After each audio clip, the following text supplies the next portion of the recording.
Folks, welcome to the Jake Feinberg Show, and what an honor it is to be back in the abode of an amazing musician, world musician, percussionist, Arshad Syed. Welcome back to the Jake Feinberg Show. Thank you, Jake.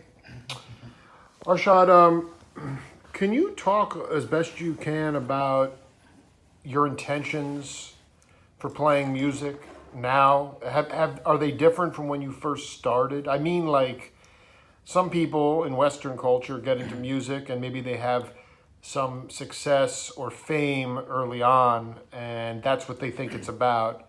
But then pretty soon that gets kind of disillusioned. Yes. And just, can you talk about your intentions for getting into music and if they are the same today? That's a really deep question, actually, in my case. Yeah, please go ahead. When I was a kid, like, music to me was more like it was an obsession. It has to be that way if you want to get somewhere in this field of music. But I never thought of being a professional musician. But I just had this passion of just wanting to learn more and more. And I was very fortunate to hang out with great masters in India. Growing up in Ustad Alaraka's household, in a sense, right? And they're all great musicians there. But at that point, I never dreamed that I could be anywhere near there in what they were doing. But I just wanted to be there and learn as much as I can and play drums and whatever I could get my hands on. So at that point, it was more of a, what you would call a hobby, in a sense, right? Because I was going to school and college and, the usual scene where the parents want you to get a good education. Of course. Which I did, which of course I did. But they wanted you to go to mathematics or business or... Business, business administration. So and I came to this country to study that, and went to school at Sonoma State University, right? But again, here also the scene was very much so. The Ali Akbar College was there. I was living with Zakir as a roommate, So it seemed to be that music was just thrust upon me, in a sense. Wow. Right? And I didn't mind, of course, right? And we practiced many hours, thousands of hours, of course. So the goal, even at that point, was just to get good at it, and reach whatever level of proficiency I could get at it. And then it turned out that I could make a living out of it, So that was, I would just say, in a sense, my destiny, Totally. Yes, it just happened to me, right? So, but in coming back to your question,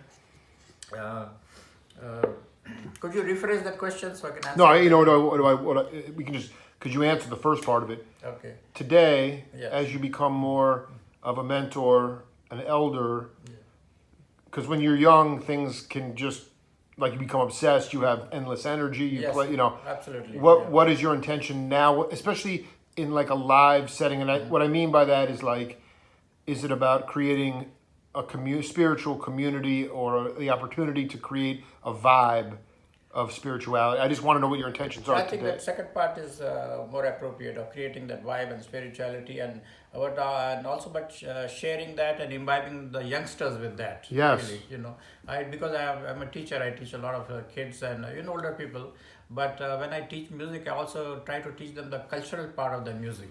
I even tell the parents, this is the music will also instill in you a sense of discipline, concentration. Like a lot of parents tell me, when their kids start learning tabla, their grades go up in school.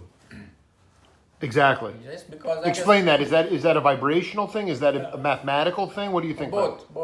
Because the vibrational thing is, first of all, is the music is very spiritual in nature, right? So then the second part is you have to have a lot of concentration to play instrument like tabla, because you're dealing with time. Time does not stop. So far, it has not stopped for anybody. No, it's not right? stopped. No. Right. So That's that right. your concentration has to be constant, right? Like if you're studying for a math exam, even then you have breaks, a few second breaks. You can go to the next problem. But when you're playing rhythm, you can't stop. So that it has to be immaculate concentration. So I guess that helps the kids, in school, with their homework and all that. And then the sitting down like this, right? That creates that meditational aspect of Absolutely, it, right? the sangha, yeah. And that's really difficult for a little boy to sit like this for an hour. They just want to go out and play on the street with their friends. But that part. But anyway, also the tabla makes both sides of the brain work. I see. right? And educators have known that for centuries, like playing music, helps the both sides of the mind work, right? And one mom was telling me, how come so many of your students go to Ivy League colleges, So, Do you have some students that are struggling in school and then all of a sudden it turns around, or are they just on a glide path already? well, they are decent students. I don't have I have not had any students who are like bad in school, because Indian parents are very pushy. Yeah, no. So that if you want your kid to go to an Ivy League school, get Arshad to teach, right? Yeah. But the point is they do better. They start even Yes, focusing definitely more. do better. Wow. Yes, yes. So when you can you just talk about? I know you said it's like being in like Alaraka's house in India. Who's a spirit, a master that you can pay respect to today? That when you were just like following the muse and obsessed when you were a boy, who was somebody that taught you? I would say Ustad Alaraka, right? and Even then- in India, In India. Okay, wow. Okay, Yeah. And then Pandit Shivkumar Sharma, whom I learned Santur from, you did the song. Yes, beautiful one. Yes. Yeah. So yeah, both of them very spiritual, very beautiful people. Yeah. For people that are going to look up these cats online, I mean, is it more in their playing? Did they not say a lot verbally? Well, no, see, that's interesting again. But because see, I was hanging out a lot with them. It wasn't just so much the playing. See, a concert is just 2 hours, right? I mean, you go to hear Exactly. right? You got the whole rest of the day. Yeah. Right, but so the rest of the day, the rest of the week, I mean, then you know that person, right? And then you see how they deal with people, how they are in Wow. daily life, how they get up, how they eat, how they sleep, everything, right? Wow. So then you'll know that this is a very spiritual person and how he interacts with other people. And why do other people respect that person so much, right? It's not just the playing part of it. What do you say are the things that maybe it's self-evident to you, but what are the things that people respect about them the most? The way how humble they are, the discipline they have. I'm curious about that. Humbleness, of course. Discipline. I mean, all the masters have discipline, but it's the way they deal with other people. Like especially my teacher, Tralarka, he remembered everybody. He had a phenomenal, just everybody's name and what they did and when he met them, right? So when somebody, a famous person, a world personality like that, remembers a different person, Sure. how is that the second person not going to respect this person? So it's like a mutual respect, And love it. that's because of the humanity inside them, right? It's not like, oh, I'm a great master, I don't know you. It's not like that. So no matter who came to the house, he just knew who that person was, and that love that came out of his personality was amazing.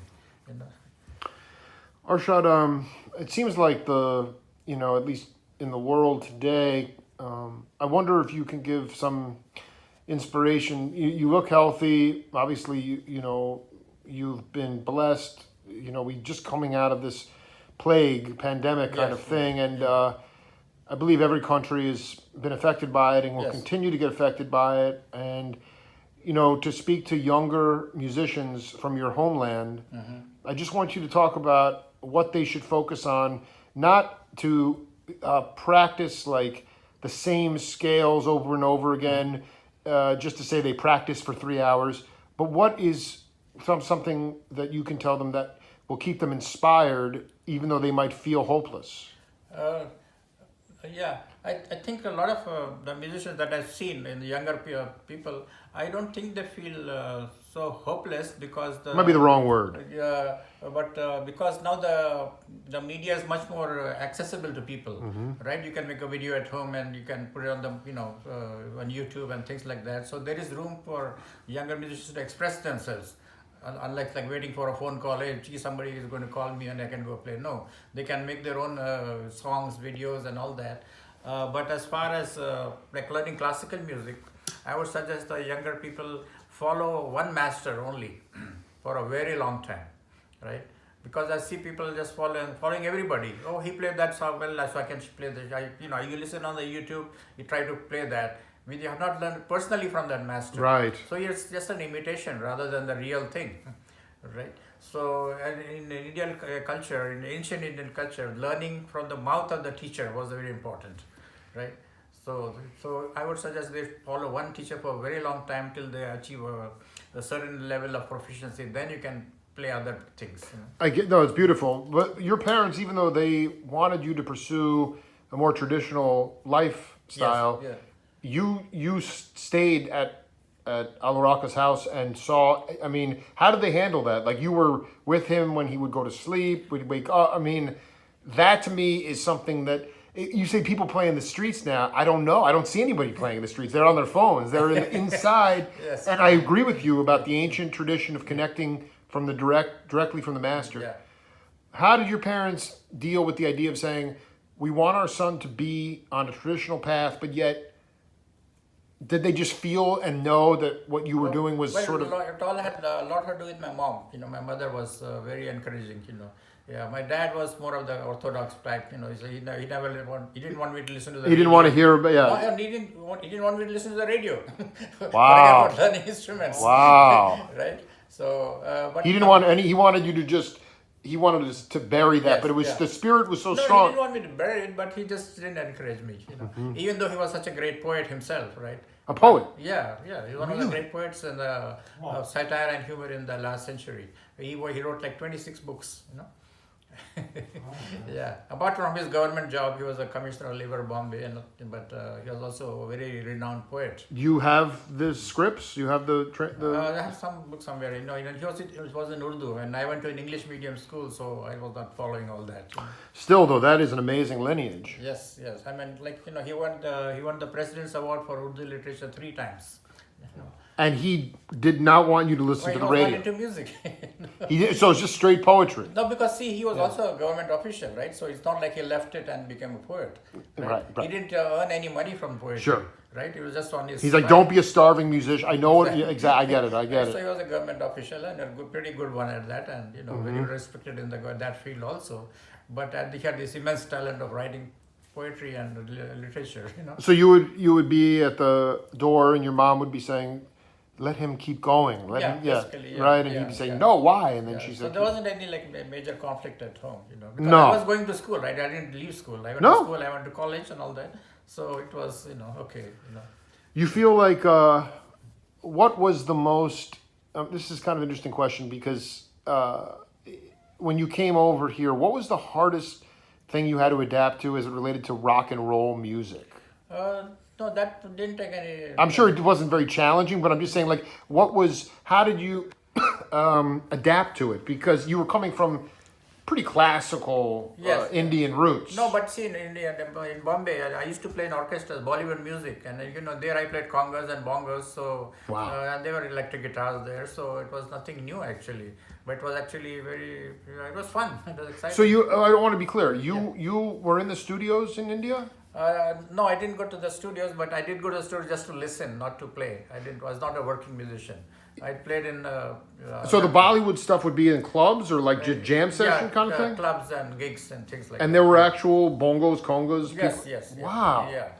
So would you say that you came over here and had at least familiarity with other percussion? Oh yes, yeah. Because there are trap drummers in Bombay also who played in the orchestras. There's quite a lot of film songs which had trap drums. Unbelievable. So actually, in a sense, Bollywood film music is the best fusion music in the world. They had figured out how to have a chords going in a folk song. They had drum sets, they had congas, they had electric guitar, they have saxophone. What was in the violin? Name it. Even in the 60s? In the 60s, back from the 50s actually. Wow. Yeah. So. This is the other thing I want, before we wrap up this session, I wanted to ask you about practicing.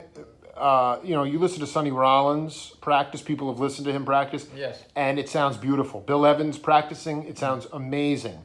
Because they're not practicing stuff they already know. Mm-hmm. They're practicing stuff they're just improvising. Right, yeah. Can you talk about how you became comfortable and how cats can push themselves to practice stuff that they don't know? That to me is what practice is about. Again, that was a long question. Can you say? Just the idea. Do you agree that when you practice, I mean, obviously, if you're preparing for some kind of event that it's important to play the right parts. Right. But if you're just trying, instead of just saying, "Oh, I got to do the same thing over and over again," Yeah. how about getting to a point when you're practicing what you don't know? You're going beyond what you know, Right, but you can still do it. How did you get comfortable doing that? Personally, what I would do is ask somebody who knows that part really well. I try to hang out with Ah. that person. Ah. Right? And see what I can get out of that. Just squeeze whatever I can. That's that, and then come back with my instrument and work on it. Did you do that with Baba Tunde? Yeah, of course. Yeah, yes, I did that. Yeah. That was quite challenging actually. The rhythms and all that, pretty complex.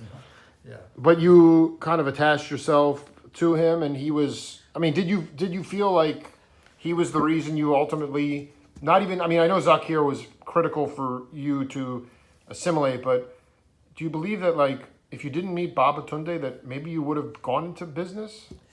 No, I don't think so. No. No, but he was an important figure for you. Yeah, it's because he was teaching there at the college, and I think I took 3 years of classes with him. Yeah, so learned all the Nigerian rhythms and congas and the Konkolo patterns, a lot of things. Yeah. What is left? So much of our society now is about scheming and getting an edge and finding the most money possible. But musically, forgetting I mean, you want to pay the bills. Yes. Yeah. Is there? What is something that you are really anxious? Is there anything left in your bucket list that you really want to do on the bandstand?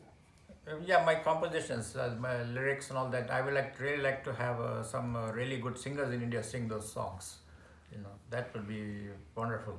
Yeah, but that's a little difficult because just going to India would be difficult right now. It is hard. Right? Have you haven't been back at all since It's quite a few years now. Yeah. And you would have probably gone back without the pandemic. Yes, definitely. And also that you have to find a sponsor to do that. Yes. Yeah, because that's big productions in India. Yeah. And I know a lot of contacts in Bollywood film industry, so that part is easy. But to find the sponsorship would be a little difficult, But that would be very good because whenever I do my compositions, people really love them, I have no doubt. And there is some infrastructure here, right? I mean, you have people, but it's not the same as being in Yeah, it's not the same. Parvati, it is very, much higher level in a sense, right? The production, the musicianship, so many things are available easily there. You just go there and I need this, I need that, and it's 400 people will show up. All fantastic musicians, and then you have the main thing over there. You would have good arrangers. They know how to arrange. Right. That's right. Right. So composition is one thing, right? A singer will know the song, sing it beautifully, but the arrangement that has to be done only by an arranger, not even by the composer. Right. So you would say you are more composition player, not arranger. No. All right. So we're looking for an arranger in India as soon as possible. Yes. Because I do believe that this will manifest in its own way over time. Correct. Yes. Yeah. Arshad, it's such an honor to be with you again, man. Many blessings to you. Thank you. Thank you for so much, having man. me. It's a privilege to speak with you also. Thank you again. Bless you, my friend. This is the Jake Feinberg Show. See you later.